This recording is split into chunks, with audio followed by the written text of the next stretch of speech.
Is your profit actually lying to you?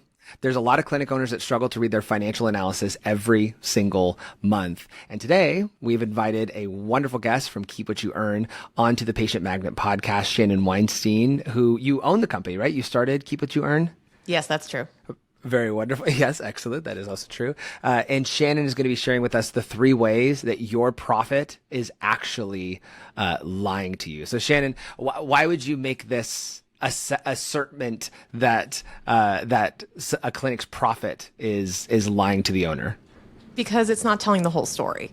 And we always say that if you're not telling the whole story, then you're leaving something out, and people are going to be working off of that information with bad information and making bad decisions. So it's my job as a CFO to make you aware that the profit isn't telling you the whole story and that you need to be digging a little bit deeper. I feel like you probably have to play therapist a lot of the times as like a fractional CFO, where people want to feel good about their numbers. They're like, that's really good numbers, right? And you're like, no. We're going to do a postmortem here, and we're going to actually dig in deep to what is actually happening. Yeah. Terrifying. I do that all the time. I'm constantly trying to find the right numbers to go for. So what are let's start with, we promised them 3 areas that we will tell them how the profit is lying to them. Maybe let's start in the very beginning with what actual revenue is. Yeah, and let's talk about how we get to profit too, because I think that's a big piece of it. Is people commingle like income, profit, revenue, all these different terms on the financials. Right. So profit, guys, is after expenses. So after everything's come out, so you got revenue, which is how much patients pay you, minus your cost of providing those services.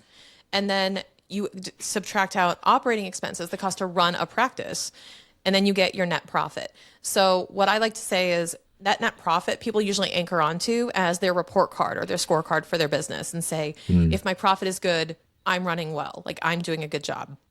And just like any other health metric, you can't just be looking at one thing and assessing the overall health.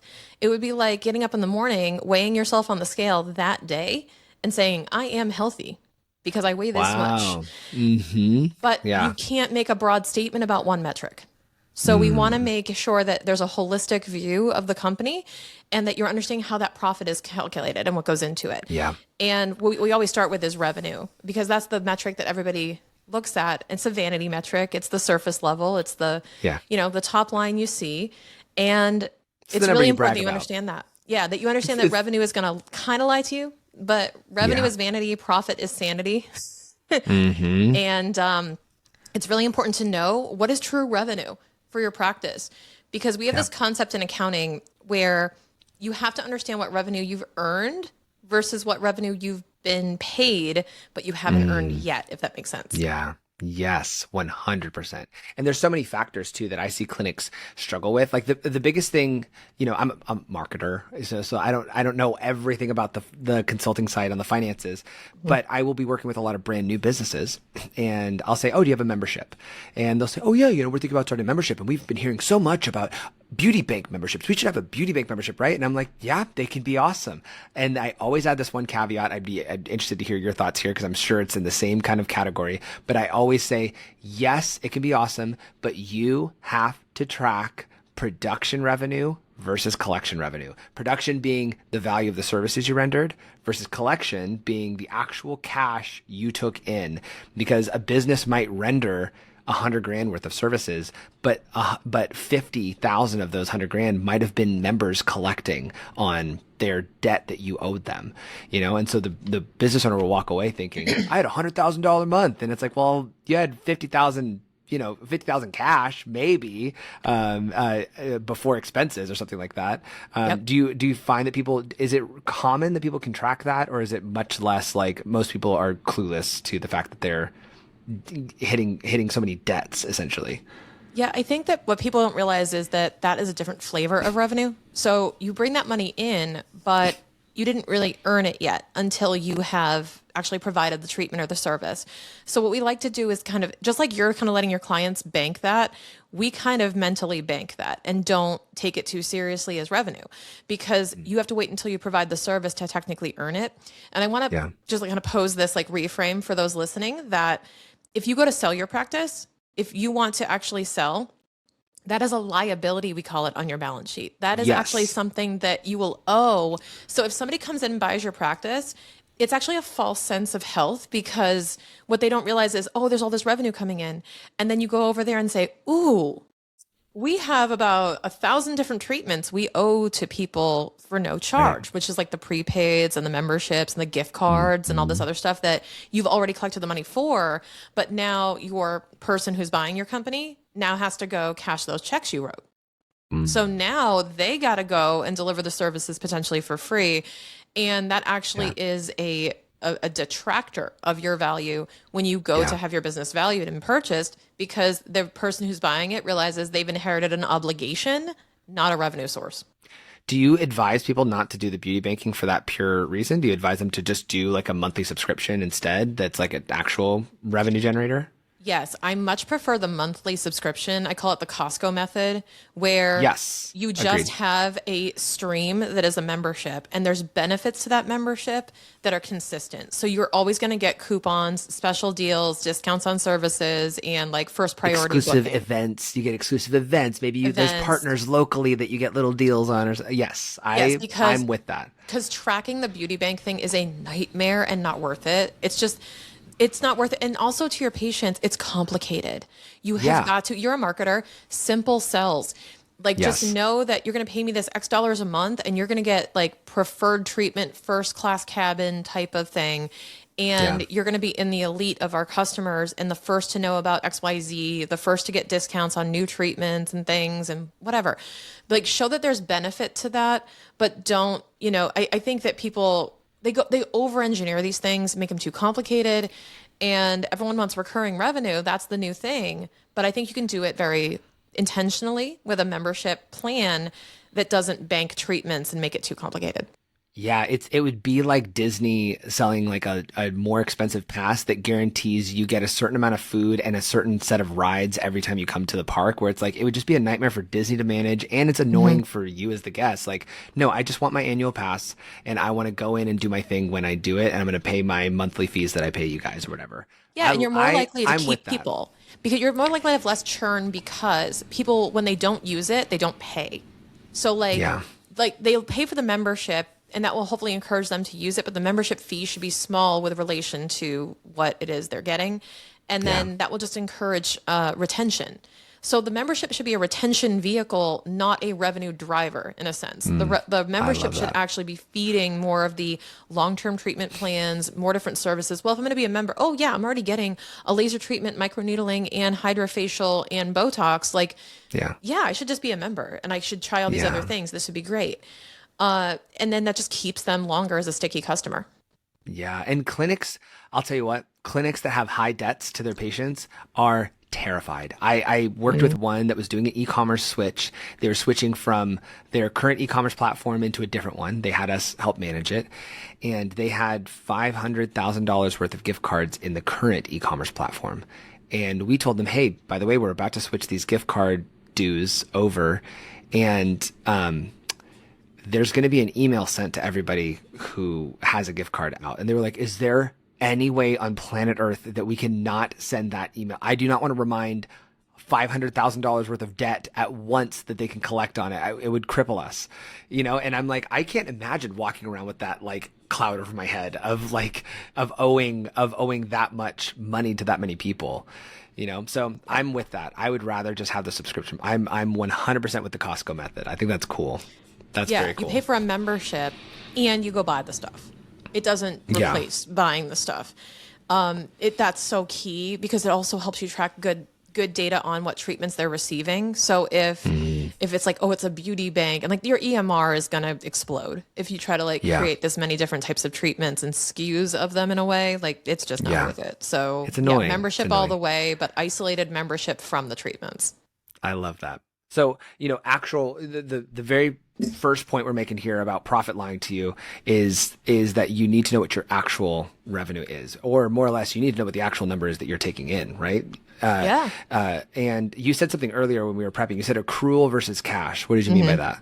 Yeah, this is accounting jargon, technical stuff. So there are these two different methods you can do your accounting under. Cash accounting is when I get money I have revenue. Meaning when cash crosses the counter from the patient to my register, I have revenue. Accrual says, no, no, no, you don't have the revenue until you earn it, meaning you provide the service.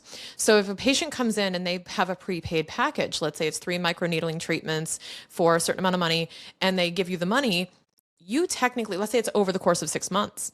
Now you've got the money in, let's say it's $1,000.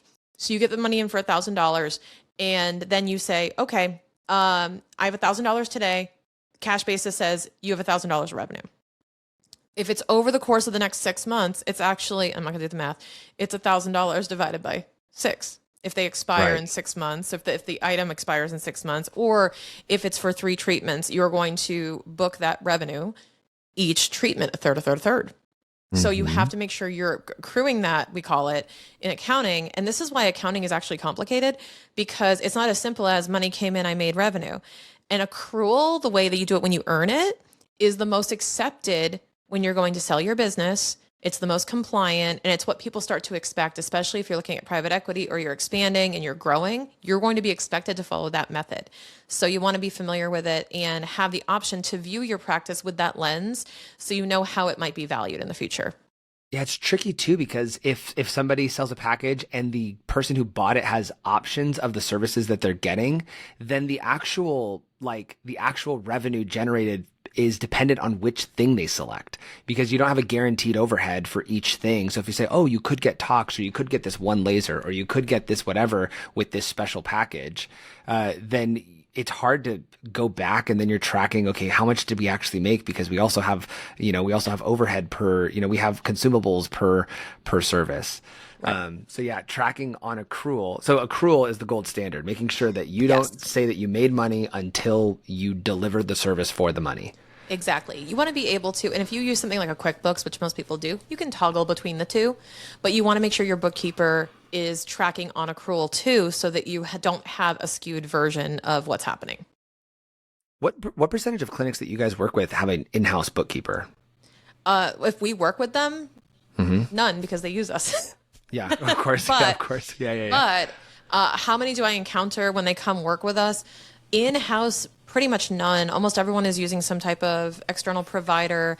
Yeah. If it's not the practice owner's family member, close friend, neighbor, or accounting firm that did their taxes since they were a kid.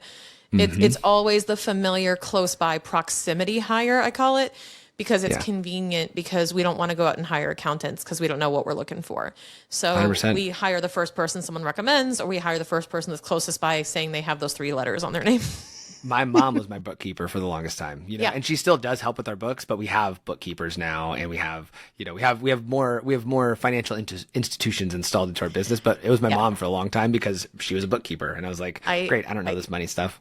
Yeah, I always joke around and say, you wouldn't let your aunt inject your face. Don't let them do your books. It's very true. They're not trained in that. And I go, they're not trained in that either. It's a science. It actually is a science. I go, guys, we get a degree in this, and I passed a 6-month exam. It can be, bookkeeping can be doable for a lot of people who have experience, but there's these little nuances like that accrual versus cash that you need somebody who's skilled to know how to do that the right way. Awesome. Well, for number one, if your profit's lying to you because you are tracking cash and not actual accrual of the services that you have rendered. So make the big switch. Ensure that you are tracking accrual, especially if you're going to be selling at some point. You want to make sure that you have a true number that you can report to this person that is considering buying you. That's number one. Number two is commingling margins, right? Okay, tell me, I'm saying phrases because we talked about this beforehand. I don't know what any of this means. Okay. Shannon, please enlighten us as to what commingling margins is. So, when you're in college and you have those giant group projects you have to do with your class, and it's 3 of you in the group. And if you're like me, you're the one who did everything, but everyone got the same grade. Yes. So that's what's happening with your treatments, most likely, is that you're looking at your margin at a company level, at a business level, and saying, my margins are great, but your Botox margin might kind of suck, and your laser margin might be great. So your laser might be that kid in the class that's doing all the work. And you also may have providers who are those people, by the way. who are super productive and who are carrying the weight of people who are idle. So just because your overall business margin is healthy doesn't mean each individual margin is healthy that contributes to that. You can have Okay. an overall healthy profit, but you probably could do better if you got rid of some fat, trimming it, and Yeah. saying, I'm going to get rid of these lower margin services, or at least not run as many ads to them. I think I'm going to push more of these higher margin services and try to get more of those in the door because they're more worth the time.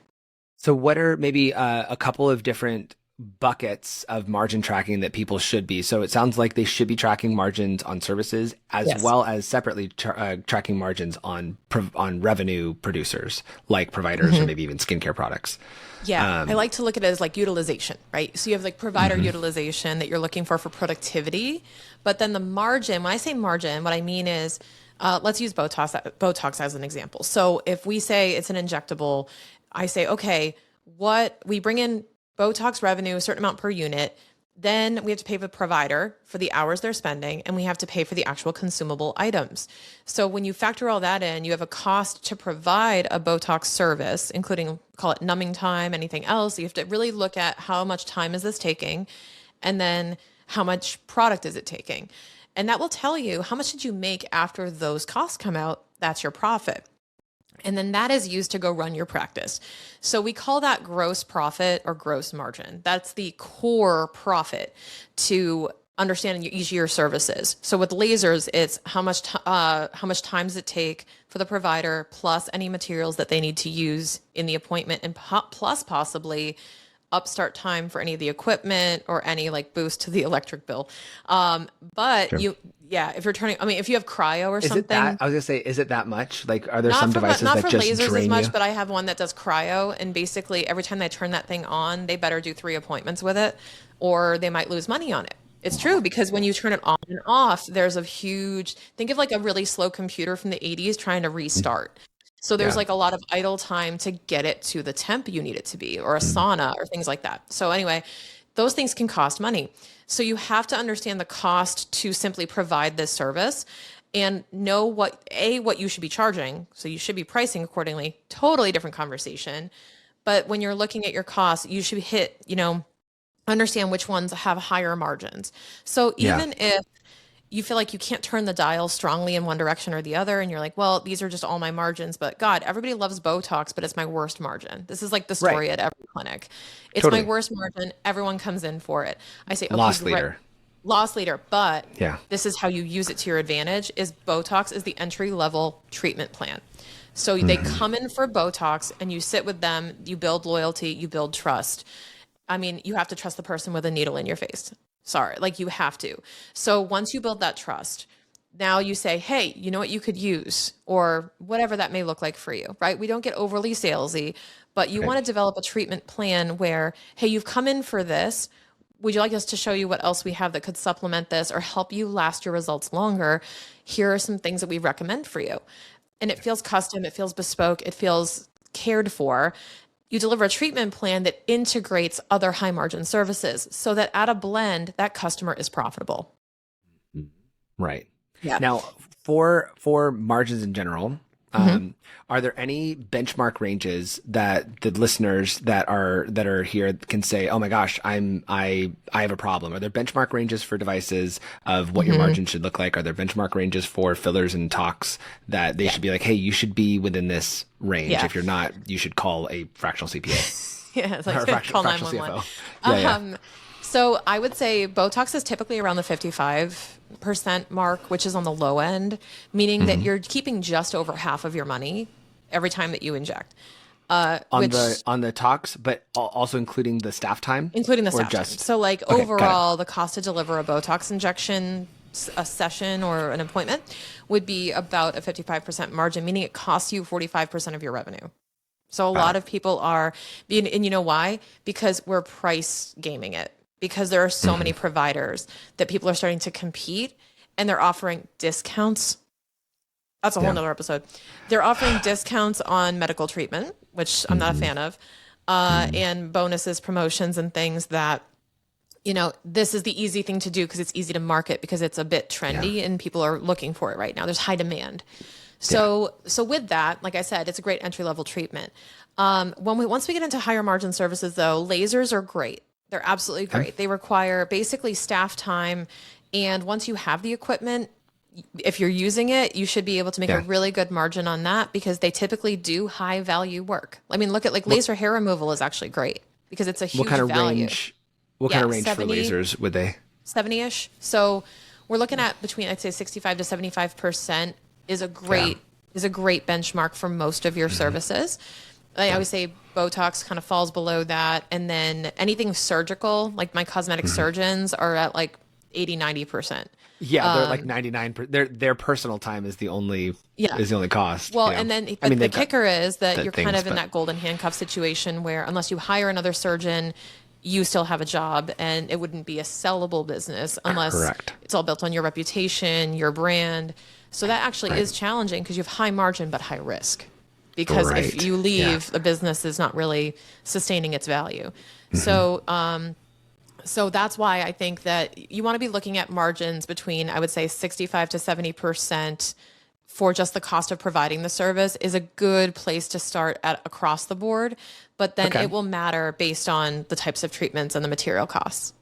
Okay, so as a benchmark, the listeners, we can maybe have some sort of grace for a loss leader that is driving revenue, and maybe that thing is getting as low as 55%. It's a demand builder, and it's getting as low as 55%. However, every other service should be averaging 65, 70-ish percent so that you can do exactly what you said, so that the class can come together and raise the overall profit margin. You should be getting an overall grade of about a 70%, right? And that includes the loss leaders. So they have to make up for the fact that you may have a lot of Botox sales that are dragging down that average. So you got to insert some A players in there and make sure that they're also performing and that you're blending this out to, I would say 65 to 70% across your business, considering all of those different margins in between. So that's the service side. And then what about on the employee side? What kind of a range should they be expecting on profitability per treatment provider?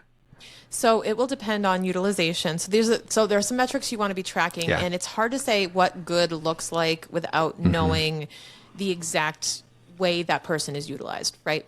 So I could tell you an injector should be making X $100 per hour, but it's really about what they're offering. So what are the treatments that they are equipped to provide? But what you should be tracking, so that this is really useful to you guys, is utilization, meaning what hours of the day are they in treatments providing services versus not when they're working for you? Yeah. What is their revenue per hour? Very simply put, take all of the hours that they're working, or take all the hours, that they're working getting paid, not that they're providing, but that they're getting paid for, and you divide up the revenue produced. So how much revenue did they generate for you? And then what's the average per hour that they've actually generated?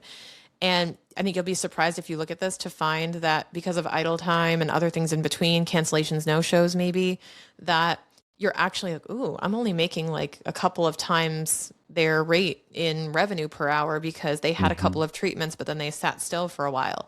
And so when you blend that together, it actually hurts. And then the last thing would be, I look at revenue per square foot, but that's less of the provider and more of the room utilization.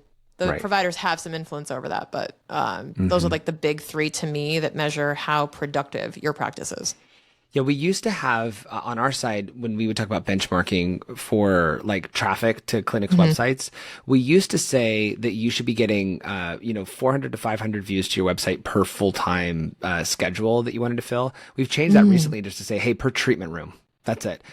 Because your rate limiting step is the space that people can be treated in, and so we tell clinics either full-timers or treatment room, whichever number is higher, because sometimes people have like, it's rare, but sometimes people have like 6 extra rooms that they don't know what to do with. And I'm like, God bless you. That's awesome. They're like, but we've got 2 people, 2 rooms. It's like, great. So you have 2 rooms right now is what you got. Yeah. But rooms has been what we've been encouraging people to measure their business. Better than one room with 6 different things in it, and the patient doesn't feel comfortable because there's all these different things that they could do in there, and it's the devices too crowded. Sitting around them and just hovering over them.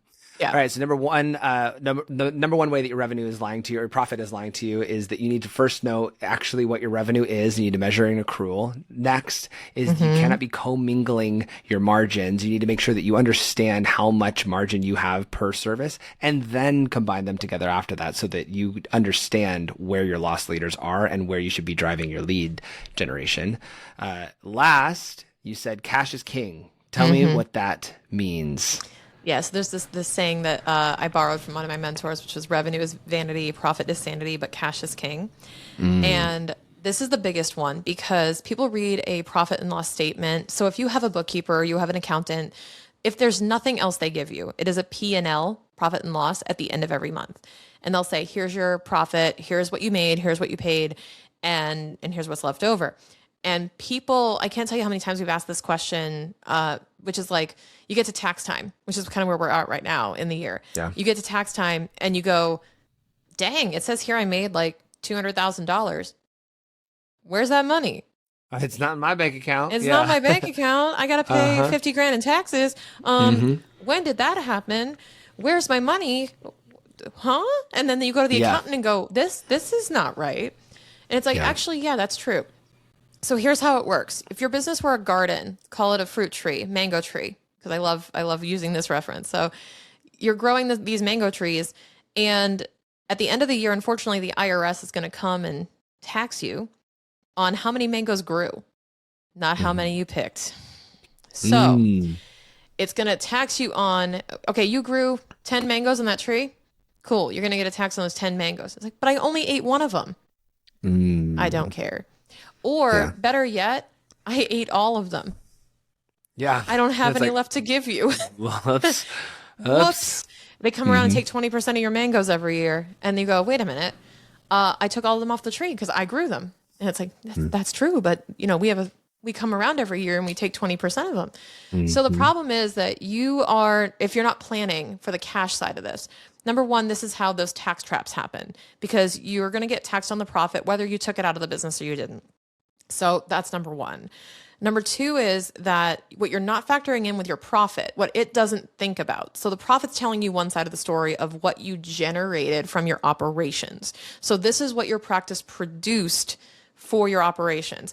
The next part of that story is now you use that profit, use that money you generated to go pay your loans back on all that equipment you bought, to go pay off all of your other debt, to distribute money to yourself. So if you're taking transfers out of your business and paying yourself every month, if it's not through a salary, then you're going to be just taking money out through a distribution, which is totally fine. But that's a cash leak that doesn't show on the P&L. So if you're making 200K in paper profit, I call it, but you took out 300,000 between your loans and your other stuff and buying inventory, that doesn't go on your P&L, only when you sell it. So now you've also got this inventory of retail stock. You've got this loan for this hydrofacial you bought. You got this other thing. And then it's going, wait a minute, that's where all my money's going. So cash flow is where you actually catch that, or the balance sheet. That's why the balance sheet's important. But you have to understand your cash flow, which is what I call the metabolism. It's how money is flowing in and out of the practice from the standpoint of to generate profit or to pay off other things and generate capital. And that's the difference, is you have all these different things happening with your cash, and the profit is only one side of the story. So how should people get an eye on their cash? What's a simple way that they can start doing it? I imagine there's a lot more complex strategies that when they hire somebody that is specialized in it, but maybe what's a simple way that they can just start getting some awareness around their cash? This is the fun part. There isn't a complicated way. It's actually crazy simple. So love it. So I literally do this with my business every week, and I do this for your businesses every week. And it's this simple. I go into the bank account, like online, and say, how much do I have on Monday morning? How much is in my bank account? And then I map out, okay, here's what I'm expecting to come in this week based on what's on the appointments. Then I go through the costs. How much am I running in payroll? What's my typical payroll? Directionally correct. It doesn't have to be to the penny, but just say, okay, about this much in payroll every couple of weeks. And then, okay, I pay this credit card off every month on the 17th, and it's about this much. And okay, so once you have an idea of where the money's going, I just do this map, this forecast every week. here until the end of the year. I already have it for all of my clients. And it says, here's what money's coming in, here's what money's going out, and here's how much I'm going to have in the bank in 6 months based on all of this plan. And then when you decide, oh, I'm going to hire another provider, guess what? Add a line, add the provider, see what it does to your cash. Easy. See what it does Okay. to your revenue. And you can actually play around with scenarios with this. It's actually a really simple thing. Even if you're not a spreadsheet fan, you can simply do, it's just pluses and minuses. It's just starting balance of your bank plus all the stuff coming in minus all the stuff going out equals the ending cash at the end of the week. And then lather, rinse, repeat as many weeks out as you want. I say start with 6 weeks because that's a great way because you already have line of sight. Like it's not blurry. The next 6 weeks, you can kind of get an idea. Your credit card statement's probably already pretty much set for the next month. So you know how much is coming out for that. So you start out with 6 weeks and then go from there and you'll kind of get hooked into getting it right and then realizing, this is actually a really good tool for me to predict. And well, it's funny. Alex Hermosi, financial influencer, I heard a quote from him that said this, and I was like, "That's so great." It made me because for a while in my business, we've been around I think 8 years, and for a while in my business, like I was scared to look at my bank account. I was scared to look at how much was coming in, how much was going out. I was like, I didn't want to know. I don't want to know. I just want to. I just want to not have to deal with it. Yeah. Well, and what Alex said is, he goes, "I've never made more money in my life than when I've looked at my bank account every day." Yep. If I open up and I look at the number there, all of a sudden where your focus goes, that's what grows, you know? And if you're focused on ensuring that your cash is up every single day or that you are having intention around it every single day, it'll move, it'll move in the direction that you want it to because that's where your intention and focus is. Every single day you're like, oh my gosh, how do we make more money? How do we increase our profit margin so that we can have the cash that we need? It's not about greed, it's about having a business that works. It's about having a business that functions properly. I'm going to go back to my analogy with the scale. Like if you're on a GLP-1 or if you're on a weight loss program, like the more frequently you weigh yourself. So if you're weighing yourself every week, you can see the results. If you're weighing yourself every 3 months, you can't connect results to behavior. So now if you're actually measuring those things regularly, you can start connecting behaviors to outcomes because you can say, ooh, I had pizza and beer last night and now I weigh more. Now I figured out that's what happens when I make this choice. Yeah. This is what will happen. Let's not do that again if we want a different outcome. So you're getting that sort of feedback loop a lot faster. If you're looking at your numbers, you're going to be able to then get that feedback loop of, ooh, I made a choice and now I see that happening. And now I can kind of pivot and, change that. And that's what the forecast helps you do is kind of paint the picture of if this, then what, right? If I hire someone, if I change my comp program, if I increase commissions, what does that do long-term to my profit and my cash flow? Yeah. And that just puts people in the driver's seat of their business. Cause I would venture to bet, and you can correct me if I'm wrong. I would venture to bet a lot of MedSpa owners are like me, when I was in the beginning of my business, they don't want to look at the numbers. They don't want to know. No. They just want to treat people. And unfortunately, cause I've been feeling like I've been getting on a soapbox about this recently because I hear a lot of clinicians, I've been talking about how much I've been marketing and how I will for 2 hours a day, I'll schedule time for me to invest in marketing efforts. And any clinician I talked to about that, I said, if you're a young business owner, you should be spending 2 hours a day in marketing. They're like, well, that's not why I got into business. It's like, unfortunately, you're in business. If you don't want to market, if you don't want to manage your books, if you don't want to manage your business, go work for somebody. You don't have to. Exactly. Your job title is business owner, not the technician anymore. E-Myth references, right? But that's exactly right. And to your point, I have this analogy I use, and I actually do it in orientation with my clients where I talk about, what you might be used to is pretend you're driving a car, right? You're trying to get to a certain destination with your business. And what your CFO is supposed to be is the person in the front seat with Waze telling you about all the potholes coming up and the detours and the car accidents and being like, let's avoid 91. It looks like it's going to be pretty rough. Let's go around this way so we get you to your destination faster. What people instead do is throw us the keys, hide in the trunk, and go drive. Go for it. I'll be back here. I'll be back here. I don't want to even know. Don't tell me. And then they don't like where they end up because they had no part in the decisions on the routes to take and all of the navigation. They try to relinquish the control. And I go, you got to keep your hands on the steering wheel. It's your car. Yeah. It's your car. It's your business. It's your destination and your goals. I will never care as much as you do about it. than you It's do. true. And you have to take ownership of it, but then equip us to help you to the best extent possible, be Yeah. your vehicle to help you get there. But we got to know where you're going if I'm going to help you navigate. 100%. And there needs to be buy-in on both sides the whole time. It has to be a journey 100%. together, not a journey that you're ripping somebody down. Because we've had that too in marketing where people are just like, oh, I'm just going to throw all the cash at you and you're going to do it. And I'm like, yeah, but it's your business and you need to be involved in these decisions. Happy to let you delegate a lot to me, but I still need you to know your data. Yeah, exactly. 100, Imagine going to a 100%. restaurant and saying, I'm hungry, make me something. And it's like, I don't know what you like. I don't know what you Yeah. want. Like, And then they make you this is food not and you're going to like, I go don't well. like that. You're like, I don't like that. Then you're upset with them for making you food that you don't like. And it's like, I didn't know Then you you had should preference. choose off the menu. So it's all those Didn't things, know right? you You have had to own your preference. choices and own your decisions in your business. And to your point, like bluntly, if this is too much, then consider the alternative. Consider working for someone else because that's Yeah. kind of what you sign up for in business. Be an entrepreneur. Like, and I've seen a couple talks about this recently and I love it. At conferences, I'll see people lecture of like, look, you can build an amazing life for yourself working for somebody else, 100%. but if you're going to be a business owner, you have to decide there's 3 classes that business owners have to get an A+ in. They got to get an A+ in marketing, an A+ in sales, and an A+ in service delivery. And, if all 3 of those things are functioning well, then generally they're going to survive and thrive. But you don't get to just say, I'm not going to the other classes, and say, well, I only signed up to be a service provider. It's like, well, then you have to do that under somebody else's name, because you need to do the other 2 in order to manage your business well.